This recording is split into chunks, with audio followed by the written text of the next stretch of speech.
just got a message from Anthony. Go to the vinyl community Facebook page. They're complaining about Record Collector. It's a pisser. Yeah, I think we all know about vinyl, or what's his name, Record Collector, making a few entertaining but controversial videos. I'm going to reply, I can't, I'm making a video. Then, alright, back. I've got sort of a lot of rock, shoegaze, indie stuff. Quite a big stack, so I'm going to get straight into it. We'll get to what's playing in the background later. I picked up the two of the 5 Red House Painters reissues. These two are my favourites. So, Ocean Beach, and I guess this one's just called Roller Coaster or self-titled. Brilliant reissues. These are done so well on 4AD. The sound so dynamic. Honestly, I'd only ever heard the MP3s, so just to hear these really was amazing. The strings are so bright and present, and everything just sounds big. You know, I was really impressed. So yeah, beautiful photography as well. These reissues are a bit pricey, but if you're a fan, they're so worth it. I was very hesitant for a while, and then I thought I should just get it before it goes up. And in the 3 weeks they've been out, they've already gone up from like $40 to $60. So yeah, I thought I should grab them, you know. All the tracks in here, highlights really. I'm not going to talk about the highlights. Beautiful artwork. Look at those photos. This classic 4AD style. Brilliant. 2 more reissues. Picked up these two. I've listened to a lot of Blur lately. What can I say about these? To me, this is a great sort of concept album about people with too much money in the UK in the 90s. I guess socially at the time, there's a lot of young people making a lot of money quite young and spending it up, and I love that cover. In fact, what I like even better is the bottom of the photograph.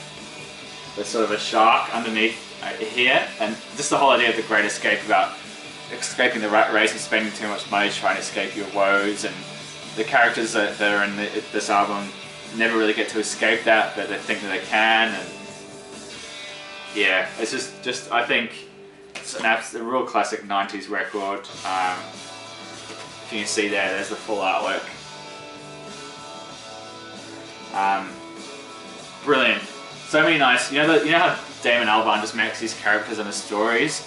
He does that again, and he absolutely nails it. And yeah, I'm not actually my favourite, because Parklife is my favourite Blur record, but that's probably second. And third would be Tender. These are the Food reissues, by the way, from 2013. And again, they're brilliant reissues. They're so well done. Thick, heavy, gloss, double vinyl, 180 gram, all that. Opens with Tender, which I remember the first time I heard this knocked me to the side, because I didn't expect it to have this dark, like blues gospel sound to it, and then it goes off. You can tell he's starting to play with a lot more electronics and the production values and stuff like that in here. Although Coffee and TV was a big single, which was a bit more down to earth. Caramel is a great track, and I also really like No Distance Left to Run, which is quite depressing, but it's a masterful song. So there you go. Yeah, I may even get a couple more of those Blur issues, because I think they've done a fantastic job. I've had the Parklife one for a while. Picked this up at the record fair on the cheap. You're probably sick of me or Fred, probably both of us, talking about Ben Lott.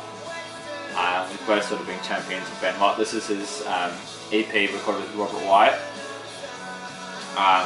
Definitely an extension of his solo EP, but less summery and a lot more wintry and cold.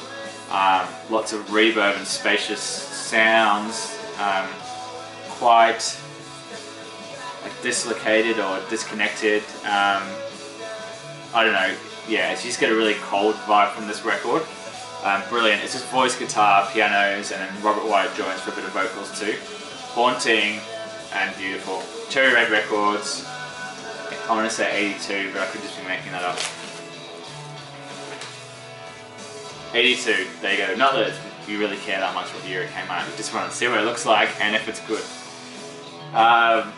So this is what's in the background. Beltre Space, Whammo. For me, I've heard a lot of their stuff, not all of it, but this is my favourite record. Sort of a shoegaze, Ride meets Sonic Youth meets Swerve Driver, I guess would be the way to put it. This is on the Matador label, so they're a New Zealand band. They got signed to Matador because the label could hear a bit of Sonic Youth in the band, and they wanted to capitalise on that because Sonic Youth in 1995 were hitting the big time, and they wanted to capitalise, and they ended up moving to New York. This was the first one they put out in Matador, and they ended up staying there, and they live there now and still release records on the Matador label. But yeah, you can sort of hear, I guess it's that shoegazy ride with a bit of like Brit rock stuff happening. Great. Morbats, Couchmaster, one of the harder ones to find on the label by the band. Afternoon in Bed is a really classic track. I'll probably talk about this in another Flying Nun video that I'll try and get done soon. It's just a lot of work to research and edit those ones. I really want to get back to doing them. Snapper, I'm going to go out on a limb and describe this as Suicide meets Noi drumming meets 90s production.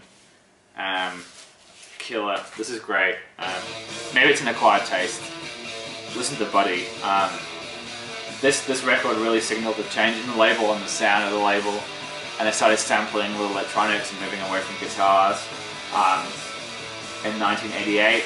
So by the mid-90s, a lot of the Flying Nun stuff didn't sound like a lot of the earlier Flying Nun stuff. A lot more processed, almost industrial mid-90s sound. I remember Anthony was telling me he used to work in the record industry, and he was saying that the later Flying Nun stuff they couldn't get rid of. It was just hanging around, and because they took that 90s sound really far, and now it sounds really dated, but this was the start of it, and to me I can really hear Suicide and a bit of krautrock influences in there, but definitely its own thing. But yeah, recommend Snapper, really good. 3 more New Zealand records. I'll try and get through it. Alright, we'll go this one first. David Kilgour, guitarist for The Clean. They broke up, I think it was literally about four years. Let's have a look. 4 years after they formed, or it was even less than that. I can't remember history. Just Beers obviously way too strong.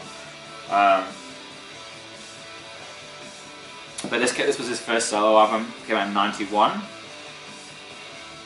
think that's right. I'm getting my facts wrong. Anyway, it doesn't really matter. Brilliant, beautiful record. I know Christian's a fan of this record. Indie rock, has a bit of that Kilgour guitar sound, but has sort of more of like a, I want to say country, but that's not the right word. Not country, maybe alternative country vibe, but not really. I just think of autumn and open spaces and cold air, and to me this record sounds like winter. It just has that really rural sound to it. I don't know, maybe it's because I was listening where I was at the time when I was listening to it.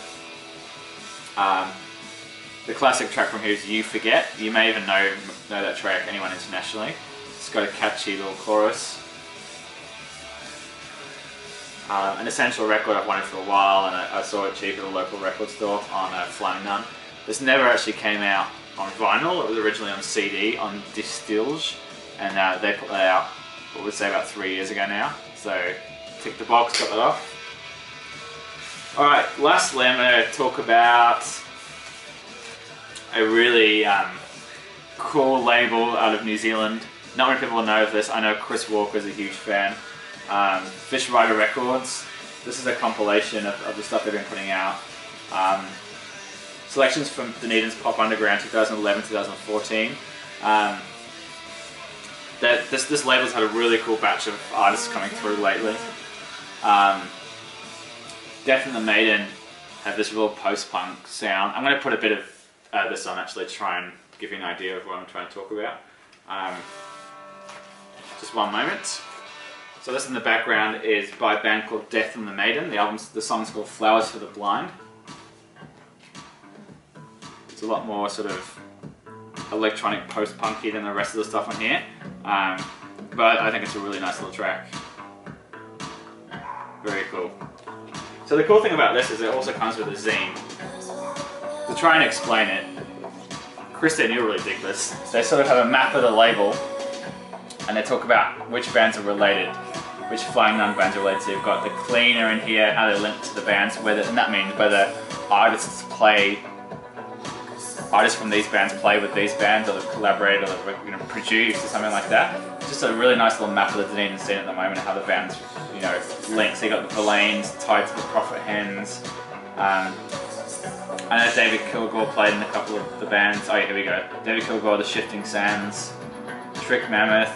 Anyway, you probably can't really see that. It comes with this zine explaining the scene down there at the moment, and they're talking about each band. Really nice. And yeah, they just give you all this information. It's a really nice package. It's more. I don't know. This guy's pumps you with download codes, a whole lot. And to top it off, so he forgot to send the record by like a week, which I was fine with, but he apologised and he said, I'm going to send you another record, I hope you like it. He sent me the brand new release by the Shifting Sands on the same FishRider label. There's FishRider Records there if you can see. Which he didn't have to do at all, like completely free. He sent me the new album by these guys, which is a really nice indie shoegaze record. So thoughtful, and I emailed the head of the label, and he was really talkative and asked me how I like the records, and so nice to support a small label there. Really cool music. Came with a poster. Came with more stuff. They just love paper. The Shifting Sands Cosmic Radio Station.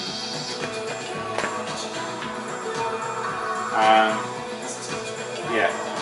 Catalog, everything. So that's about it. So yeah, I don't know if you can hear this.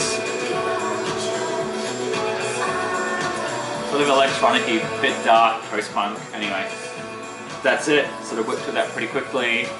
I'll see you all pretty soon. Cheers.